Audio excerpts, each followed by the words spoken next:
Han hedder Alf. Der er lige nogle sikre ting, vi skal have gennemgået. Vi kommer til at sejle under en masse lave bro, og derfor så vil jeg mange gange bede om at forblive siddende og passe på jeres hoveder. Det er vigtigt, I følger trop for jeres egen sikkerheds skyld. Endelig så skal I holde alle jeres egen dele inden for båden, og så tillader vi altså ikke rygning ombord.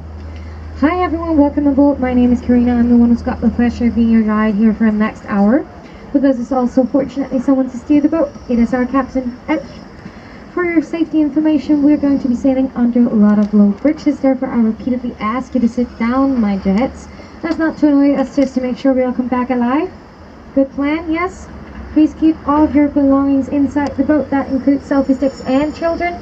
And finally, we do not allow smoking aboard, but we do encourage a nice cold beer. Her kommer der en bro forbi siden, pas på jeres hoveder. Here's a bridge. Sit down, please. Mind your heads, thank you. Please sit down, thank you.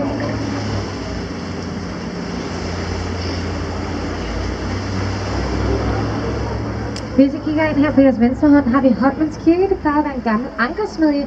Men i 1619 blev den altså ombygget det her. Dronning Margrethe er gift. Right here to your left hand side we have an old ankersmith that was rebuilt into a church called Holmens Kirke, Holmens Church. That's where our Queen Margaret II was married back in 1967.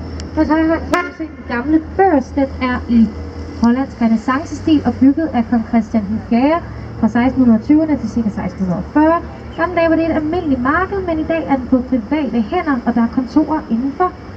To your right hand side we have a Dutch Renaissance building. That's the old stock exchange built by the King Christian IV in the 1620s. Så har vi en bro, pas på hovedet. We have a bridge coming up. Back in the day, it used to be an old market with all sorts of commodities. Today the building is on private hands and there are offices inside. Hvis I lægger mærke til tårnet, når vi kommer ud fra broen igen, så vil I se, at det er 4 dragehaler med 3 kroner på toppen, som skal symbolisere Kalmarunionen, Danmark, Sverige og Norge. If you do notice the tower up there, we have 4 dragon's tails intertwined with 3 crowns on top, and that's supposed to symbolize the Kalmar Union of Denmark, Sweden, Norway, and yes, Sweden used to rule them all. Hvis I kigger på jeres venstre hånd, har vi den danske Nationalbank. Den er tegnet af Arne Jacobsen, og man siger, det er hans mesterværk. Han nåede aldrig selv at se den, fordi han døde 7 år før den stod færdig i 1978. The left hand side here you have the National Bank of Denmark, designed by Arne Jacobsen. You might know him more for his very expensive piece of furniture, the egg, it's a chair, or his banker's clock. It has been said to be his masterpiece, however he didn't get to take a look himself. He died 7 years prior to its completion in 1978. Så har vi en bro, vær venlig at forblive siddende, pas på hovedet. We have a bridge coming up. Please sit down in the back. Please sit down in the back, ma'am. Please sit down. Thank you.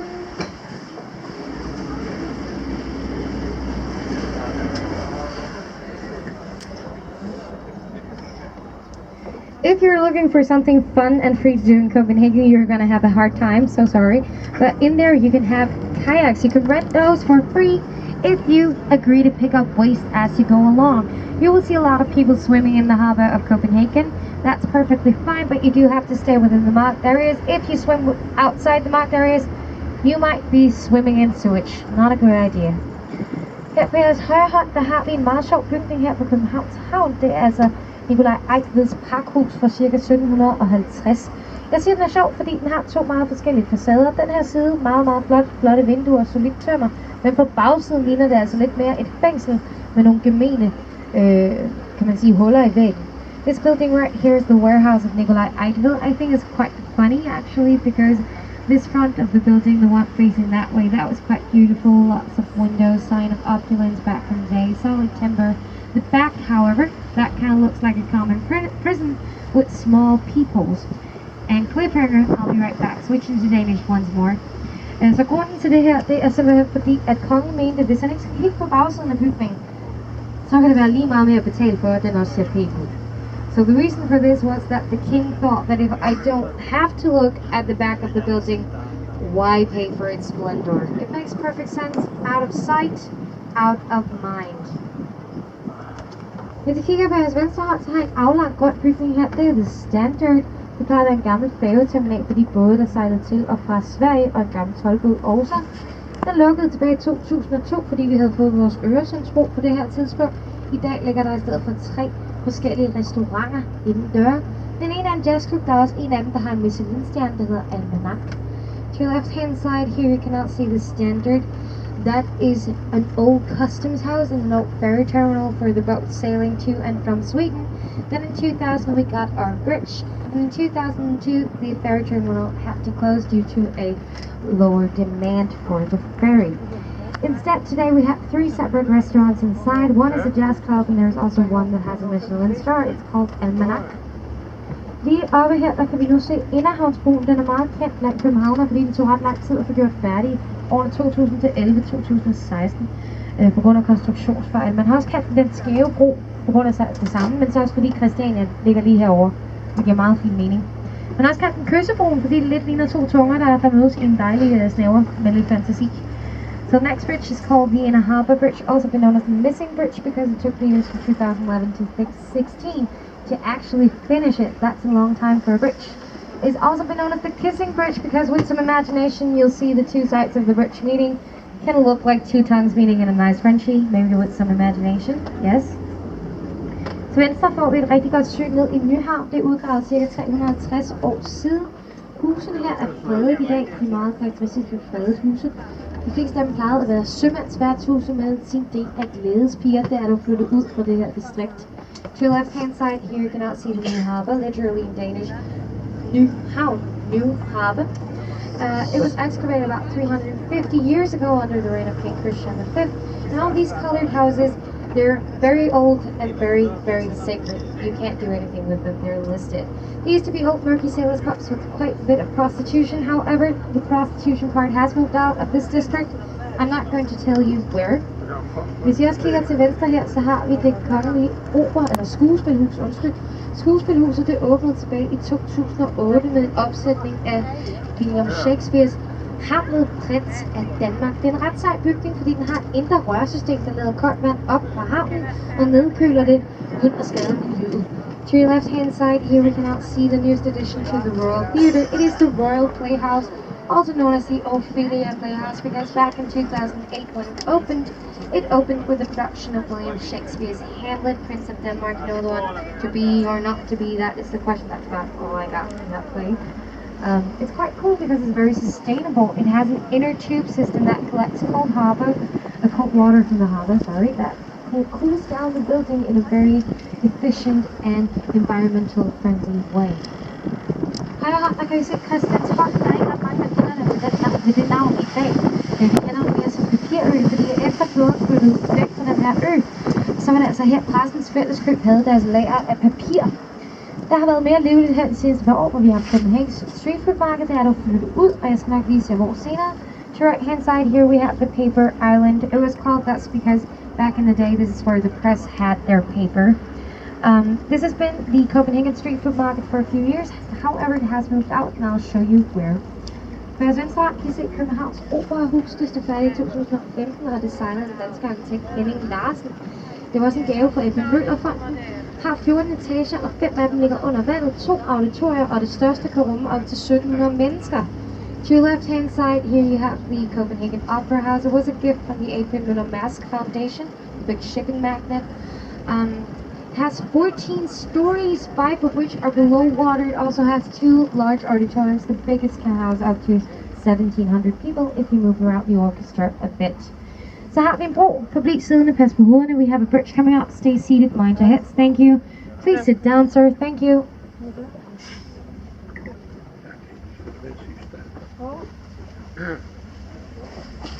Good job, guys. Proud of you.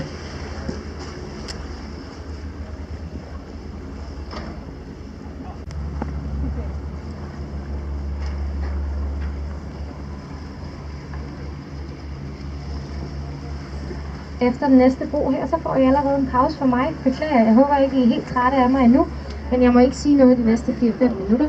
After this next bridge, you'll get a break from me. I hope you're not too tired of me yet, because we've got a long sail ahead of us. But I'm not allowed to say anything for the next 4 or 5 minutes, because we have to respect the residents of this area. I'll let you guys revel in its beauty in the meantime. Her kommer broen. Pas på hovederne. We have a bridge coming up. Please remain seated. Mind your heads. Thank you.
Herude på jeres venstre hånd, der kan I nu se en række kanonbådsskure.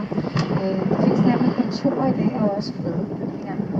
Det man brugte dem til, de er som bygget på 1805 til 1837 cirka, og det man brugte dem til, det var til at huse de her mindre både med kanoner på, altså kanonbåde. Fordi efter Napoleonskrigen i starten af 1800-tallet, der mistede de hele vores flåde. Briterne kom simpelthen og sænkede alle vores skibe. Det man gjorde i stedet for det var, at man fik bygget nogle mindre både med noget let artilleri, og dem kunne man altså tage hurtigt ud og gøre klar til kamp ude på vandet. Og det viste sig faktisk at være meget effektivt, fordi de var nemme at komme rundt med. De fik også sænket nogle af de helt store fregatter, så det kan vi jo glæde os lidt nemt i dag. Vi kan også se, hvordan de sådan ligesom hælder ned mod vandet. Det er fordi, det skulle være nemt og hurtigt at få taget bådene ud herfra og ud til kampen ude på havet. If you look here to your left hand side, you can now see some ships. They're all listed as cultural heritage, and most of them are used as offices today. They're all built between 1805 and 1837. They were used as cannon ships. So after the Napoleonic Wars in the start of the 1800s, we lost our fleet, our entire fleet, to the Brits. They came and they sunk it to make sure we didn't trade with the French Napoleon at this time. What we had to do instead was to make smaller boats with some light artillery, and they would be easy to maneuver to get out onto the harbor and into battle. It actually proved quite effective. We got some nice big frigates actually sunk by the use of these smaller boats, which I think is quite cool. Hvis I kigger herud til højre, så kan I se nogle lidt farvede huse, nogle lidt sjove husbåde. Det er en del af fristaden Christiania. Har I hørt om Christiania? Nej, ellers vil I ikke indrømme det i hvert fald. Deres hovedgade hedder Pusher Street, og jeg ved godt, hvad de laver derinde. Folk har det her, den er meget sikkert.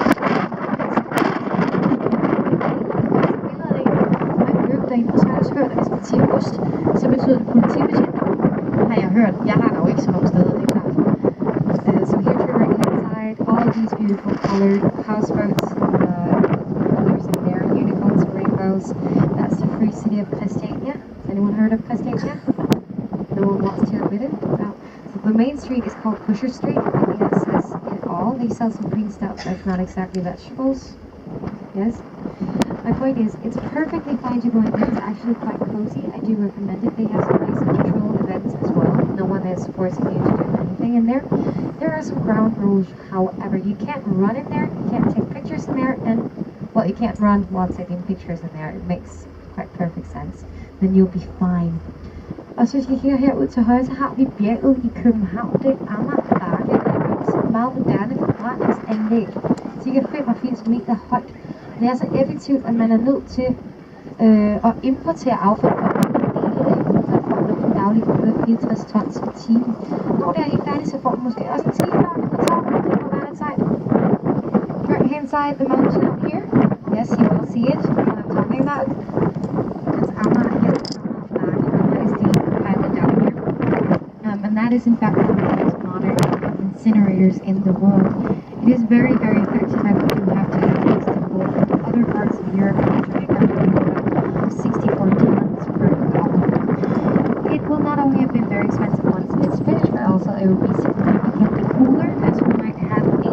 both on top.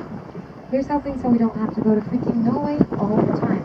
But there's no certainty of that ski slope. Promises made are not always promises kept, if we're lucky. Hold up. That would be the government. The government. It's a combination, but we do have to follow Europe for most of these stuff. These set the rules there. We have one press for one, and we have a bridge coming up. Please mind your heads.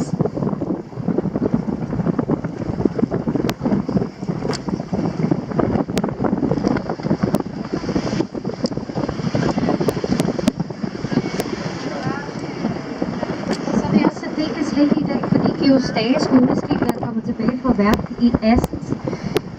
Geostages minde er en forening stiftet i 1882. De har altså haft det skoleskib for unge drenge, så de kan lære at blive sømand. Skibet her er verdens mindste fuldrigger og er fra 1934. Ombord har der plads til ca. 63 elever og 10 besætningsmedlemmer. Og man er cirka 14-15 år, man starter, og så er man altså færdig efter 4-5 måneder. This beautiful boat right here. In the world. It's the school ship Geostay, and that ship is from 1934 and used to fit young sailors. If you're about 14 to 15 years old when you start out, at sea. That's a great place to start.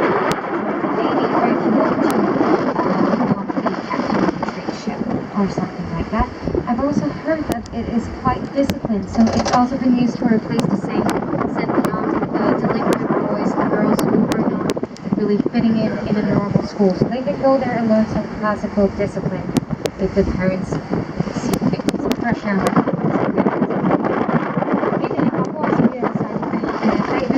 Som jeg skal se er markeret som militært område herinde. Det er Holmen. Holmen betyder egentlig bare en Holmenø. Og det er egentlig 5 menneskeskabte øer, hvor et ældste kan dateres tilbage til 1685. Primært formål var at flytte flådebasen væk fra det centrale København og ud her, fordi skibene de posede en ret stor brandfare. I dag der er de gamle pakhuse, der ligger begge over i restaureret til hjemsted for nogle af vores allermest prestigefyldte kunstneriske uddannelser i København. Altså hvis du skal være sanger, arkitekt eller noget andet i den dur. Herover der har vi stadig det militære område. Med museumsskibene og Mastercard, der har vi Orlogsmuseet, og her bagved der ligger søofficerernes skole. So this whole area that we just been sailing behind is called Holmen. Basically it means an island, and it was originally made up of 5 man-made islands. The oldest one can be dated back to 1685, and its main purpose was to move out the navy from the place where we actually started by Christiansborg. They used to be the old Navy out here away from the center of the city because the big ships posed a big fire hazard. So this quickly became a maritime environment. You have the old naval officers' school in there. Behind the opera you have some very well restored, beautiful warehouses that houses the most prestigious artistic schools in the country. If you want to be an architect, if you want to be a stage performer, singer of any kind, that's where you go to school, and it's very hard to get into. På højre kan I nu se salen. Det er en af 3 ubåde, vi indkøbte under den kolde krig. Den anden hed Springeren, og så var der også en, der hed Tungeren. Salen er mest kendt for sin rolle under Irak-krigen, men blev taget ud af brug i 2004, og i dag er det et museumsskib. Right hand side, you can now see a black submarine. It's called the Sea. It's also known for its role under the war in Iraq in 2003. 2004, it was decommissioned, and today it is a museum ship. If you're not too claustrophobic, you can go in there and have a look, if you will. Også på jeres højre hånd, der kan I nu se mastekranen lavet af Philip de Lange i 1749. Den blev brugt som navnet antyder til, at de har en stor master på gamle skibe. Den er ret sejt bygget, fordi at dens bærende konstruktion er kun tømmeret, der er indenfor. Så det vil sige, at murværket det er altså bare til pynt og for at beskytte tømmeret. So this square building with the winch on top roof, that is an old mast crane built in 1749 by Philip de Lange. As the name suggests, it was used to hoist up the big masts on the old wooden ships. Quite cool building, as its mainstay is entirely the timber within the brick. So the brick is purely for ornamentation and for protecting the timber. Fun fact. Her til højre, der kan I se, det er vores kongeskib, det er Dannebro, som det hedder, ligesom flaget. Dannebro er bygget her på Holmen 1931, og dronningen bruger det stadig i dag, når hun skal afsted mod Færøerne og Grønland på hendes traditionelle ture. To our hand side here you can now see the royal yacht Dannebro. Dannebro is also the name of our flag that was in the back of the ship. The Queen still uses it today for her trips to the Faroe Islands and Greenland, which are technically still part of the Danish realm, even though I think the Greenlanders are voting for independence, and the answer should be in shortly. It's also the oldest still functioning royal yacht in the world, built right here at Holmen in 1931. Til højre kan I også se oceanernes skræk. Det er Peder Skram, som der i 80'erne fik fyret et missil af ved et uheld, der sprang et par sommerhuse i luften op ved Sjællands Odde. Siden da er missilet altså blevet kendt som Hosa-missilet. If you look to your right hand side, we have the Fright of the Oceans. It is Peder Skram, the frigate in here. 1982, it fired a missile by accident which flew up to the northern part of Zealand and blew up some summer houses. Since then, it has been known as the Whoopsie missile. However, no one was killed. Også til højre, der har vi batteriet her. Batteri Sixtus, færdig i 1746.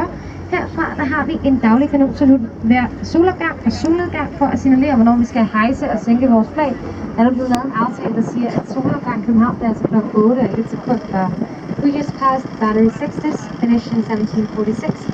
From this point, we have a daily cannon salute, signaling when to hoist our colors and when to lower them back down, once at sunrise and once at sunset. However, tradition is one thing, reality is another. By reviewing a special made by the royal family who are neighbors to this fine establishment has been made so that sunrise in Copenhagen is at 8 o'clock in the morning, not a minute before. No one wants to be woken up by that. Og så hvis I kigger ud her til højre, så har vi Remshaven, det er meget hjælpsomt. Hvis vi herud, så kan I sagtens stemme godt jeres billet, så kan I komme fra der, og tage på vores grønne og gågåde. Der kan I også komme bygge en af jeres billetter til et gratis øl og vinbar, der er herinde. To our hand side, we have Remshaven says so of the building, so yes, I'm sure. Out here we have our Copenhagen Street Food Market. Where you can also go if you upgrade your ticket to a hop-on, hop-off route. We also have shuttle services at night. If you do trade in your ticket at the bar, you can also get a free beer. This actually used to be the industrial center of Copenhagen, the biggest workplace in the country, having over 10,000 employees, because this is where Burmeister and Vane had their shipyard BMW. After they moved out from Christianshavn, they were the shipyard behind the first motor ship, diesel-driven ship, Zealandia, which was launched in 1912. Very known for that. And of course, they were the diesel-driven ship. You can also see a black and white crane there. That's for idiots, basically bungee jumping. Yes, I don't see why you gotta do, well, do what you will. So. It costs about 500 Danish crowns, but if you do it in the nude, ladies and gentlemen, you can do it for free. Anyone who wants to get off at this point? No. Chickens. Så kommer vi snart frem til den lille havfrue. So we're almost at the Little Mermaid, and you'll get a chance to get a great photo of her best side, her back side. Yes. And as we go past, we're going to be in the background of a lot of other people's holiday photos. Can we at least just pretend to enjoy the tour? Put on a smile, yes?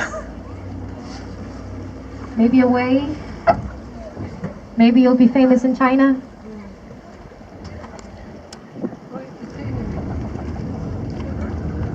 Oh yeah. It's like being celebrities, isn't it? Den lille havfrue sidder her på sin sten siden 1913. Hun var en gave fra Carlsberg-bryggerierne.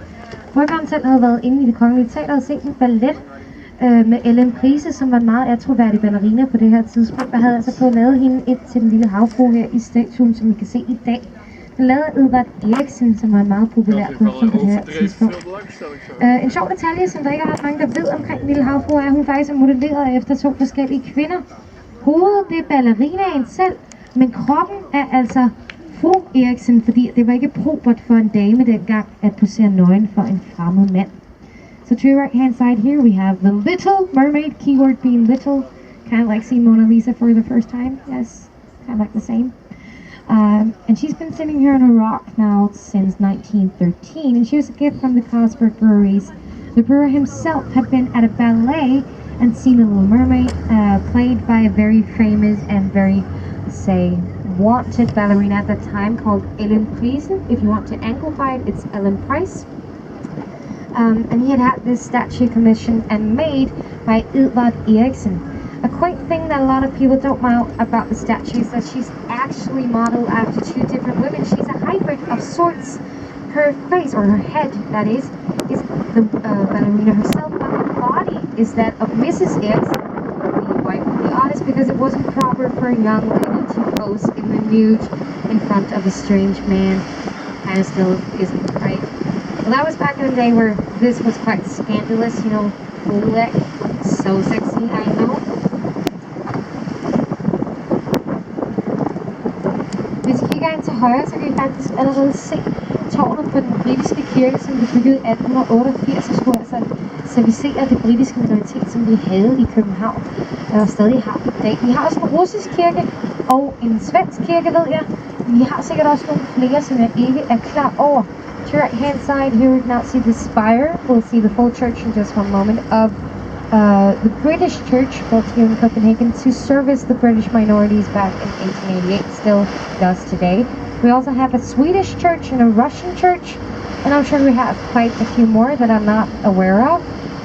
Hvis vi også kigger til højre her, så har vi to små pavilloner lige fremme, de er lige ved kongetrinene, og det er her, hvor den kongelige familie stiger på, når de skal ombord på Dannebro. Den ene har en krone på toppen, den anden har et løg. Det er fordi, der skal være én til kongefamilien og én til deres gæster. De kan selv regne ud, hvad for en, der hører til dem. So, to your hand side here we have the royal pavilions, those little houses there. They are for when the royal family has to board their royal yacht by the royal steps here. One has a golden crown, the other has a golden onion. That's because one is for the royal family and one is for their guests. If you can't figure out which is for who, you don't deserve to know. Sorry. It makes perfect sense. Hvis I også kigger til højre her, så har vi bygningen med de blå øjne. Det er Mærsk hovedkvarter. Med den fantasi, så kan I se, at det ligner containere, der er stablet ovenpå hinanden. Og ovenpå, der har vi også deres logo. Det er en lyseblå baggrund med en syvtakket hvid stjerne. Det siger, at man skal symbolisere de 7 verdenshave. To your right hand side, we have the building with the blue eyes. That is the headquarters of Maersk, one of the absolute biggest shipping companies in the world. They sit on more than 10% of today's total shipping action. With some imagination, you can see that we have, it kind of looks like containers stacked on top of each other. And on top, you also have their logo. It's the light blue and has the 7-pointed white star. And that's supposed to symbolize the 7 oceans of the world. However, I know someone who works in there. He says that's just because they work 7 days a week. I don't know. Hvis I kigger til højre her, så kan I se den kongelige afstøbningssamling. Den har til huse i et gammelt pakhus fra slutningen af 1700-tallet. Foran der kan I se 2 statuer. Den ene del er en kopi af Michelangelo's David, den anden del er en helt ny en.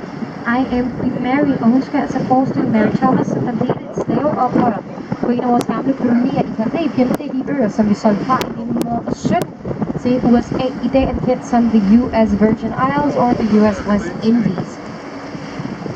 To your hand side, we've just passed a beautiful old warehouse from the late 1700s, what's known as the fluorescent period of Danish history, where we had a long period of peace, and therefore we traded and we built colonies.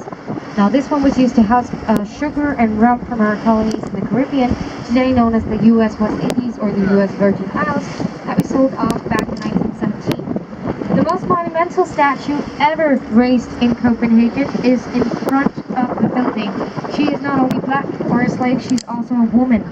That is Queen Mary. She's here to depict Mary Thomas, who led a slave revolt on one of our colonies in the late 1700s. And she's here to remind us that we did used to trade with slaves. Very, very monumental indeed, and a couple of hundred years too late. Hvis vi kigger til højre her, så har vi Amalienborg Slot. Dronningen har jo en del slotte rundt omkring, f.eks. Fredensborg og Marselisborg. Det er her, hun bor, når hun er i København. Det er bygget i 1750'erne af Nikolaj Eigtved, hvor også ham, der havde lavet det pakhus, jeg viste tidligere. Han førte rokokoen til Danmark. Som 4 forskellige palæer, der skal huse 4 forskellige adelsfamilier originalt, så brændte Christiansborg ned i 1794, og så flyttede kong Christian den 7. altså herud. Ovenpå, der kan I se, der er flag, og det er altså det, der skal signalere hvorvidt familierne er hjemme. Dronningen hun bor i det helt ude til venstre her. Hun har 5 skorstene, og kronprinsen bor i det ude til højre. Og ham kan vi altså se, han er hjemme i dag. We're at the royal residence in Copenhagen. It's a Marienborg slot, a Marienborg palace built in the 1750s and originally meant to house 4 separate noble families in 4 separate houses. However, in 1794, Christiansborg, the first palace in where we just came from actually, it burned down, and so it didn't take the king long to move his family out here. The queen, Margaret II, lives in the one to the left. She has 5 chimneys. I love that blue fact. And the crown prince lives in the one to the right. If there is a flag on top of the building, that means that the family is home. You can see that the queen is not, but the crown prince or one of his family members are indeed. Bagved kan I også se en meget smuk kirke. Det er Frederikskirken eller Marmorkirken. Behind there you can also see a beautiful church. That is the Marble Church or the Frederiks Church. Den hed Marmorkirken, fordi det egentlig var meningen, at den skulle have været konstrueret totalt i marmor. Men vi er lige ind i nogle krige. Fyr, der hed Napoleon. I 1813 var vi totalt bankerot. Så den blev altså ikke bygget helt i marmor. Og så tog den også 145 år at gøre færdig. Det var C.F. Tietgens, der gjorde den færdig i en anden filantrop, som der minder lidt om Mærsk, som vi kender ham. And so the church was originally meant to be constructed in marble. There, the name Marble Church. However, we ran into a guy named Napoleon, Britain's states bankrupt in 1813. And needless to say, it wasn't constructed entirely out of marble, and it actually took 145 years to complete. It was later completed by another philanthropist in Danish history called C.F. Tietgen, who sort of reminds us of Mads, a very, very, very wealthy tradesman himself. To the church, you'll see an axis of Danish society of sorts. We have culture in the opera, and right in front of the palace we have a nice garden, that's nature. Then we have the palace itself as monarchy, and finally the church. And that's full pillars of society, and I like to think that's on purpose. At least I hope so.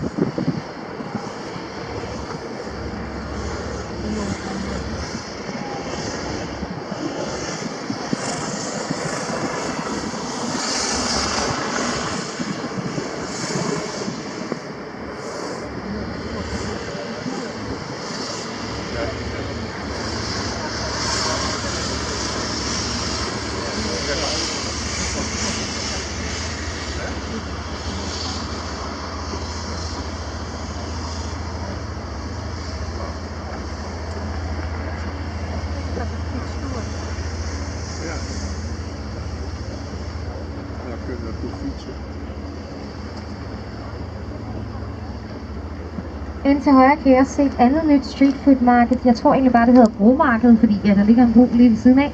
Kreativt. Det kan man også tage, hvis man ikke lige gider helt ud til Rækshaløen. Det er faktisk også ganske udmærket. Også til ekstra information, det er derinde i det nordatlantiske pakhus, at Noma plejede at have deres restaurant. Den er der lukket ned nu, og de arbejder på et nyt koncept. To right hand side here we have yet another street food market. It is quite good as well.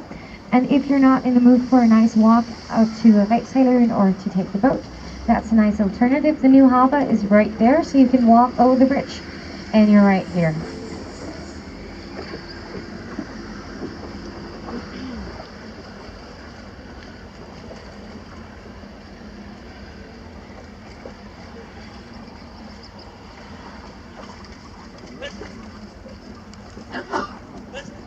Så har vi en bro. Pas på hovederne. We have a bridge coming out. Mind your heads.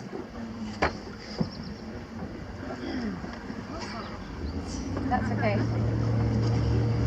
We all need to help each other.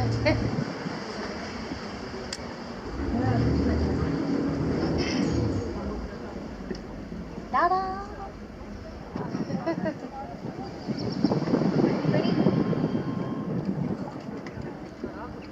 In this canal, I'm going to talk a bit lower because of the residents who live here. Can you still hear me in the back? I'll take that as a yes. Den her kanal, vi sejler lige nu, den hedder Christianshavns kanal, og den Christian, som den er opkaldt efter, det er kong Christian den 4. Meget, meget vigtig for ham i dansk historie. Han gjorde København til den er i dag en meget, meget, i hvert fald, den fik han i hvert fald fra. Det var en rig hovedstad og en meget flot hovedstad med masser af arkitektoniske perler. Han havde været et smut til Amsterdam, og der var han blevet meget inspireret af alle de smalle huse og smalle kanaler. Og den her grid-agtige måde, som man byggede byen på, lidt ligesom New York, det her, hvor man har nogle meget vinkelrette gader, der går lige på hinanden. Og det var så hans plan at lave et distrikt herhjemme, eller faktisk en uafhængig by. Det skulle være en by for sig selv, som der kunne tiltrække nogle rige immigranter. Hans allerbedste embedsmænd var hoffet, og endelig nogle rigtig dygtige købmænd, som var ved at blive meget fremherskende klasse på det her tidspunkt. Det han gjorde for at få folk til at flytte herud, det var nemlig ikke helt nemt. Det var at love dem nogle grunde gratis, og samtidig så lovede han dem også 12 års skattefrihed. Det er altså ret meget, når man konstant er i krig med svenskerne og med Preussen, som senere blev samlet til Tyskland i 1871. Dengang der var vores største fjende dernede fra syd for grænsen. Det var altså en stat for sig selv, der hed Preussen.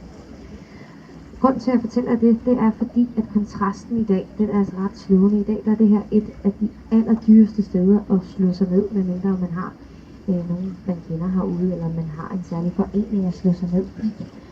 Så vi er altså gået fra en periode, hvor man er nødt til at få givet de her grundvæg til, at man næsten ikke kan få en bolig herude mere. So this canal we're in right now is called the Christian's Canal, Christian's Canal. And the Christian that is named for is Christian the Fourth, very important king, founded Oslo, by the way, and Constantinople in Sweden.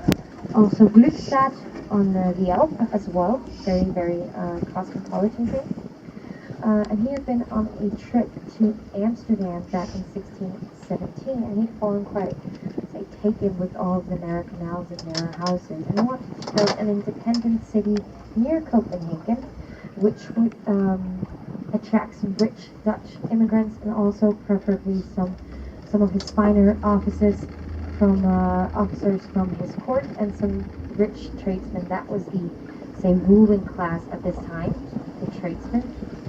Almost coming up at least, and what he did was to do sort of a homestead act thing. He would promise of land to anyone who wanted to build here, and then he would also promise them a tax return for 12 years. The reason I'm bringing this up is because of the contrast that we see today. Back in the day, you had to bribe people basically to move here, but today this is one of the absolute most expensive places to move in. It's ridiculous. You can't get a place here unless you're very, very rich or very lucky indeed. I would probably never get to live here unless I marry wealthy. Any wealthy single men on board? Put a ring on it? No? Okay, no takers. Hvis I kigger lige frem her til venstre, så kan I se, hvor Frelserkirke også det, I kan høre lige nu. Kirken er fra slutningen af 1600-tallet, men tårnet blev først tilføjet i 1750'erne, så i midten af 1700-tallet. Det er meget karakteristisk, fordi det har den her yderegående spiraltrappe med 400 trin. Ovenpå er der en globus, og endelig så har vi altså en skulptur af vor frelser selv, det vil sige Jesus i renaissance-tøj. So we have just seen the tower, you can still see top of it of our Savior's Church. That's also the beautiful sound we're hearing right now, that's from their chimes. Some of the oldest in Northern Europe. The church is from the late 1600s, but the tower wasn't added till later, in the middle of the 1700s. It is quite characteristic as it has this outer spiral staircase of 400 steps. Go counting yourself. It is worth the view. And on top you can also see a globe and a sculpture of our Savior. That means Jesus himself in Renaissance pose. Now Renaissance pose is quite easy to recognize because that's the big puffy pants, you know, that gives a great bum, the great pants. In just a moment, as we pass under the bridge, we'll be able to get a great view of our Savior's Church. It is going to be kind to us and slow down the boat just a bit for us. Just please remember to stay seated while we pass under the bridge. Do not get up to take your picture till we have passed under the bridge. Crucial difference there. Så har vi en bro, og venlig at passe på hovederne. Efter broen kan vi have taget et rigtig godt billede af vores frelser. Hold jeres kamera klar. Og husk at blive siddende, mens vi passerer under, og lad være med at rejse her, til vi har passeret under broen. Cameras ready.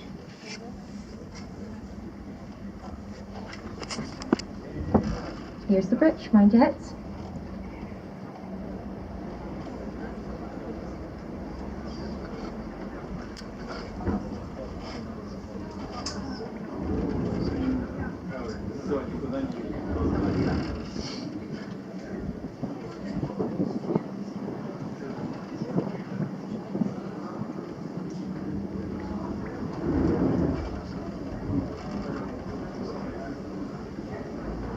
Ta-da!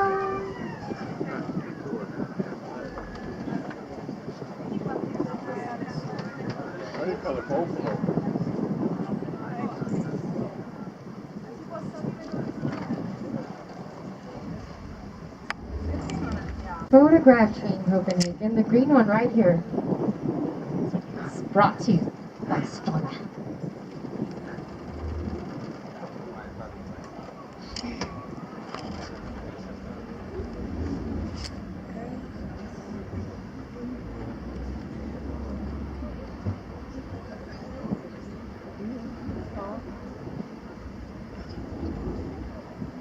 Efter den næste bro, så må jeg ikke sige noget i et lille stykke tid. Der kommer til at gå en 4-5 minutter, hvor I lige får en pause fra mig. After this next bridge, I'm not allowed to talk because of out of respect for the residents. So you'll get a break from me once more, about 4 or 5 minutes, but I will return strongly and ready to entertain you for the final sights of the city before we get back by the Strand. I'm just here to warn you about the next bridge, which is also quite low. Stay seated, mind your heads. Næste bro er rigtig lav, så husk at blive siddende og plads på jeres hoveder. Skål, skål.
Bygget i 2015 af designeren dansk-islandske kunstner Oslo Sightseeing. Det er også ham, der har lavet de lystroner, som der hænger inde i operaen. Next bridge is called the Circle Bridge. It's meant to look like a ship that's been wedged in between two buildings. Finished in 2015 and designed by Danish Atlantic artist Oslo Sightseeing. He's mostly known for having been exhibited both at the Tate Modern in London and at the Museum of Modern Art in New York. It is, however, still a bridge, so be seated, mind your heads. Er venlig at blive siddende og plads ved jeres hoveder.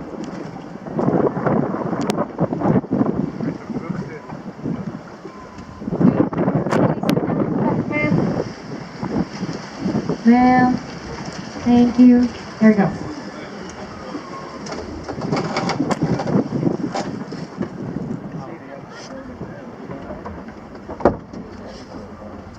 Lige fremme her nu, der kan I se den sorte diamant. Det er den nyeste tilbygning til Det Kongelige Bibliotek, stod færdig i 1999. Den bliver kaldt til sort diamant, fordi den lige hælder 7 grader ud mod vandet, og på en meget solskinsrig dag, der kan det altså ligne tusindvis af diamanter, der glitrer op mod facaden. So this black building right here is called the Black Diamond. It is the newest addition to the Royal Library, finished in 1999. It's called Black Diamond because it has a tilting degree of 7 degrees up to the water. That means that on a very sunny day, it can look like 1,000 of diamonds glittering on top of the facade. It's also made out of a very cool type of granite from Zimbabwe that's called absolute black. Behind you can now see the older part of the library that dates back to 1808. And behind that you'll find the National Archives, the Military Museum, and the Jewish Museum, as well as the Library Gardens. That is a great spot here in Copenhagen, my favorite actually. Just lige her fremme, der kan I se på jeres venstre hånd, og lige fremme det er Blocks, det Dansk Arkitekturcenters nye bygninger. Inde i finder I kreativ kontorfællesskab, et fitnesscenter, så er der også en restaurant, og også en lejlighed. So the modern building here that opened up just a few weeks back, that is Blocks, that's the new Center for Danish Architectural Design. Inside you'll find a fitness center, and creative office hub, and finally a restaurant as well. So you have and laveste på turen, vær venlig at forbi siden af Passager's Hoved. We have the lowest bridge coming up on the tour. Please remain seated, mind your hips, very important, thank you.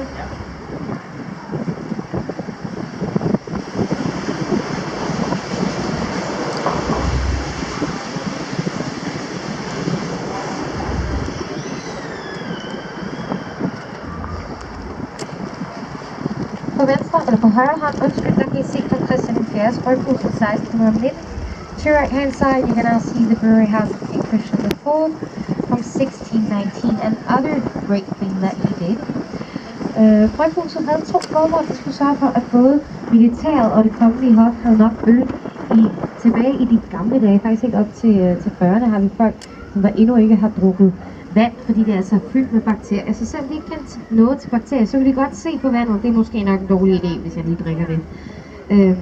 Så derfor så drak man altså øl og brændevin en masse. Det var meget almindeligt, at en soldat, som ikke selv havde en gård, og han kunne brygge rigelige mængder af øl. Og han fik op til 10 liter dagligt som del af sin løn sammen med korn og ost, og hvad man ellers skulle bruge for at få en husholdning til at fungere. So the brewery house had 2 main purposes. One was to make sure that the royal court had enough beer, and one was to make sure that the military had enough beer. See, back in the day, you couldn't drink the water filled with bacteria. Even though they didn't know about bacteria till the late 1800s, they could look at the water and go, maybe not a good idea. They weren't stupid, they just didn't know about the reason behind. He drank beer instead, and lots of it, and it was common for a soldier to get up to 10 liters a day as part of his salary. He couldn't brew beer himself because he didn't own a farm. That wasn't his profession. Even the children drank beer, actually. It's not like people were drunk all the time, because when you make beer, you have to draft it several times. The first one's always the strongest, and the last after like 5 taps. That would be almost non-alcoholic, but very nutrient and clean drinking water. That being Paul, pass på hovedet. We have a bridge coming up. Please mind your heads. Thank you.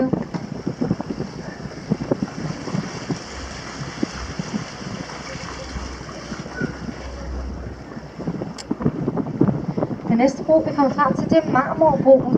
Og sammen med de her 2 pavilloner og de gamle ridestalle inde ved Christiansborg, som stadig bliver brugt i dag til dronningens hvide heste, som også kommer ud og kører rundt i byen. Faktisk dagligt, der er det eneste, der er tilbage af det gamle Christiansborg Slot, som brændte ned i 1794. Next bridge coming up is the Marble Bridge, and together with these 2 pavilions up here, the old riding stables inside, still in use to the Queen's white horses that go on a daily carriage ride in order to get used to the traffic when they need to be used, actually. They were the oldest parts and only remnants of the first Christiansborg Palace that burned down in 1794. It is, however, still a bridge. You know what to do. Den hedder ikke Marmorbro, fordi den er lavet ud af marmor. Det hedder den, fordi der stadig er noget tilbage oppe på fortovet, som der er marmorfliser. It's called the Marble Bridge, not because it's made out of marble, but because up by the sidewalk you'll find some marble left there. So the sidewalk used to be entirely made out of marble up there. Den næste bro hedder Stormbroen, og den refererer til stormen på København i 1669, hvor svenskerne indtog det hele, kom hertil og blev slået tilbage af en stærk hollandsk flåde. Den er meget, meget spændt, så I skal passe på jeres arme, hold dem inde på båden, lad være med at prøve at røre siderne på broen, når vi passerer. The next bridge is the Storm Bridge, named after the storming of Copenhagen in 1659 when the Swedes took over the entire country.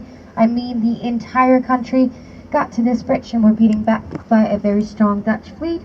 And also they couldn't have their artillery brought up here in time from the Kronborg Palace in Elsinore. So we were very much saved by the Dutch. If we have any Dutchmen aboard, thank you so much. I'm not Swedish today. Great job. When we go in here, it's very narrow, so please hold your arms inside the boat, no elbows out like this, so in with them.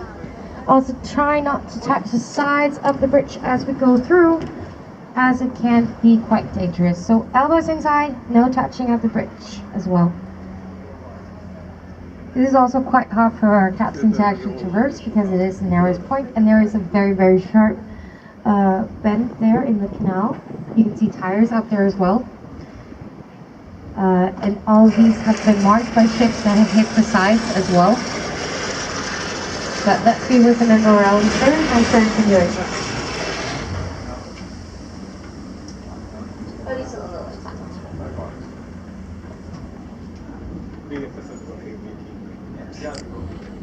No touching the sides. I må ikke prøve at røre siderne. Armene inden for båden. Keep your arms inside the boat. No touching the sides. No touching.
Now we just need the heavy rear. That's always the problem.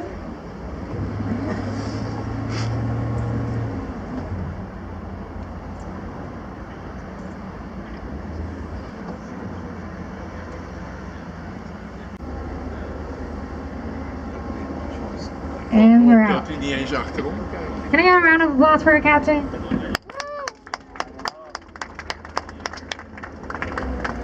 I suppose it can't all be about me in the end.